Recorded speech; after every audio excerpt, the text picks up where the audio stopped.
నమస్తే అండి. ఆంధ్రప్రదేశ్ రాజకీయాలు ఇప్పుడు కాలక్రమంగా పరిణామాలు మారిపోతున్నాయి. ఏపీ రాజకీయాలు ఇప్పుడు రప్పా రప్ప అంటూ డైలాగులు పేలుతున్నాయి.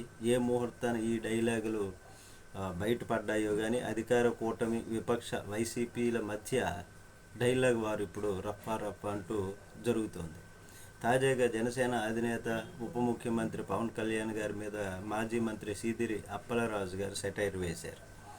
ఏపీలో ఏం జరిగినా మౌనం వహించేటటువంటి పవన్ కళ్యాణ్ జగన్ మీద మాత్రం రప్పారప్ప అంటూ మీడియా ముందుకు వచ్చి విమర్శించడం ఏమిటని ఎద్దేవా చేశారు. ఏపీలో ఏడాదిగా జరుగుతున్నటువంటి అన్యాయాలు ఎన్నో, మహిళలపై అకృత్యాలు, విధ్వంసాలు, మానభంగాలు ఇట్లా చూసుకుంటే లెక్కలేనన్ని వాటిపైన మాట్లాడినటువంటి పవన్ కళ్యాణ్ మాత్రం జగన్పై మాత్రం పెద్ద నోరు పారేసుకొని మాట్లాడడం ఏమిటని ఆయన ఎద్దేవా చేశారు. అలాగే చంద్రబాబు చేస్తున్నటువంటి మోసాలు, వెన్నుపోటు గురించి పవన్ ఎందుకు నిలదీయడం లేదని, అలాగే సూపర్ 6 హామీలు, నిరుద్యోగ యువతకు భృతి 3,000 రూపాయలు భృతి, నిరుద్యోగ భృతి ఇస్తామన్నటువంటి వాటి ఇవన్నీ చూస్తే ఎన్ని వేల కోట్లు బాకీ పడుతున్నారు తెలుసుకోవాలని, నా కొడుకల్లారా తోలు తీస్తాను తాట తీస్తాను అన్నటువంటి డైలాగులు మర్చిపోయారా, పవన్ కళ్యాణ్ గారు గతంలో కొట్టలేదా అని సీదిరి అప్పలరాజు విమర్శించారు.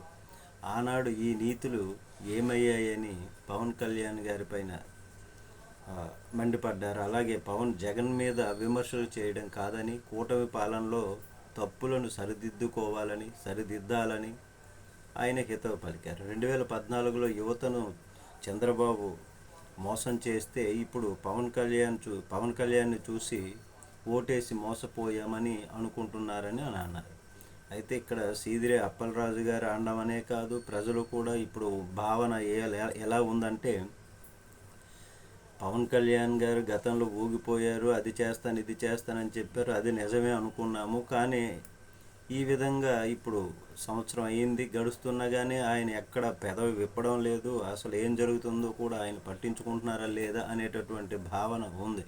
ఎప్పుడు సనాతన ధర్మము, యాత్రలు అంటూ వెళ్తారు అనేటటువంటి విధంగా ప్రజల్లో ఉంది. అది చూద్దాం. నమస్తే.